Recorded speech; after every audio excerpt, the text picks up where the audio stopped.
I think a lot of people aren't really getting what I'm trying to say about Taiwan. Sorry, guys. Yeah, my name is Mike, and 10 years I've been here in Taiwan.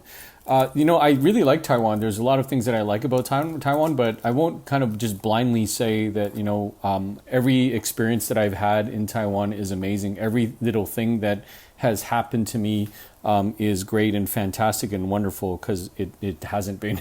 To be honest with you, it's probably been a really upward battle to try to get where I am, where I'm kind of stable, and I think probably, like I said, for the most part, that my opinion about like Taiwan and things is good, but at the same time, there's this kind of just apathy, and I'm not saying that like it necessarily needs to change, and I know that there's a lot of people that might disagree with me. I just had a disagreement with somebody here who said he's been in Taiwan for 15 or 25 years or whatever it is, and that's cool, man. But at the same time, you are you and I am I, or whatever, grammatically, whatever that is. And, wherever you live, you probably have stayed in that same place for 15 years. You haven't probably moved around as much as I have in Taiwan. And I'm not saying that I'm better than that or whatever, but, I've just had different experiences. And it's just weird for me where, I think I've told this story before about like, falling down and not having anybody like help me or think about, can I help you or whatever it is. And, I get it because I'm a man. Like they think, okay, you could just take care of yourself. And I don't want to like be in your business or anything like that. But, things have happened like that over in the States too, where, somebody's like helping, needs some help and, they're crying out, help me, help me, help me. But, they're like, well, I don't know you. I don't know what you're going to do. I don't know if I can help you, blah, blah, blah. Right. And, maybe it's kind of like the state of just the world and the way that it is sometimes. But, I have seen, on the brighter side, I have seen some people like just go out of their way and help people, especially if you're like elderly or if you're a child. Somebody definitely will go ahead and help you. I'm neither. So for now, I just, whatever. I mean, it is what it is.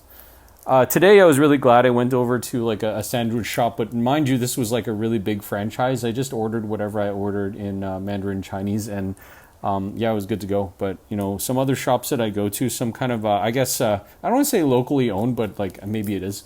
I just go to there and they would just say like, what, right? And I don't know, it just, it bothers me. It bothers me sometimes, especially when I'm hungry and I'm angry, hangry, something.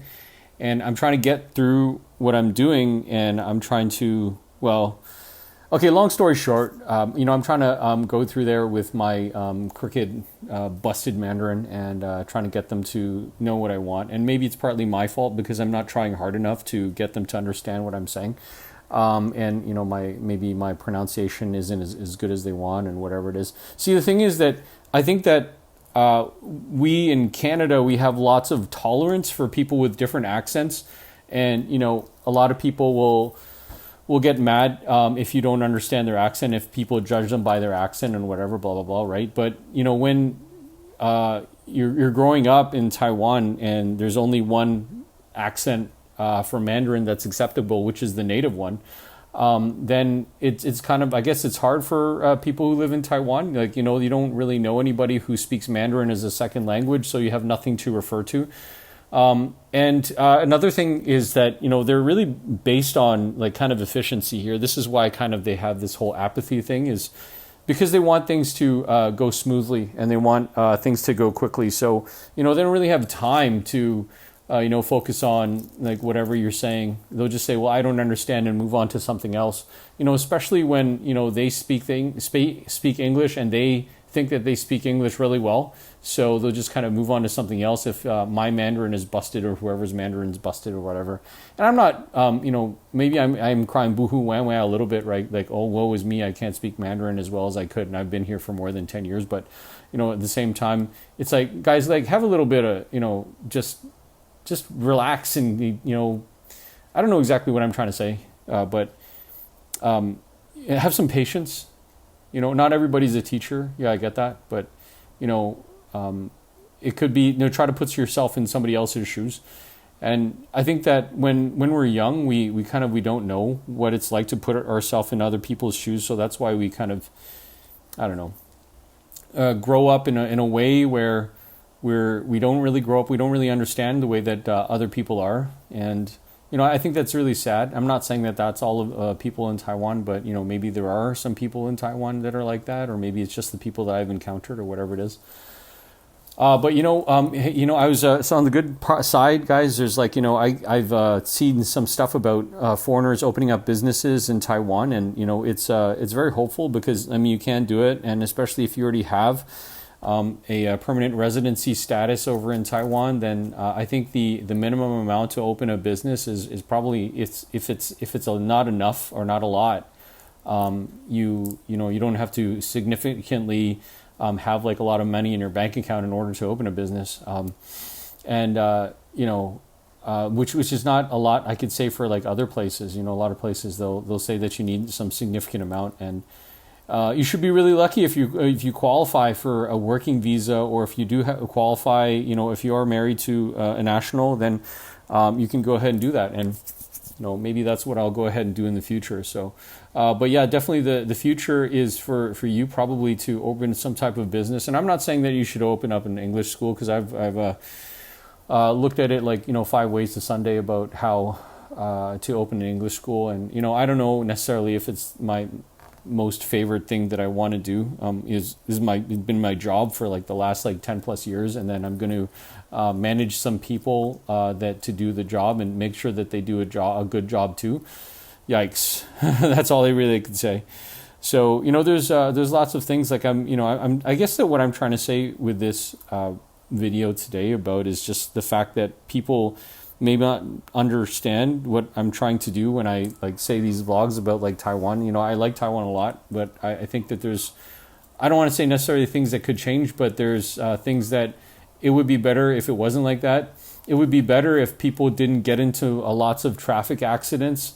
It would be better if people would watch pedestrians on the road and not just have this attitude of, okay, I'm going to go first, and or I'm be more careful when you know what it is, right? There's so many stories. There's this one bus driver guy over in Taichung, and he ran over somebody's family, and the guy was a foreigner. Now he doesn't have a wife, he doesn't have a child anymore, obviously because they got run over and unalived, and he's going to spend like 16 months in jail. And I don't think that's necessarily fair, and there's probably not a lot of compensation he's gonna have either. These guys from Iran or something.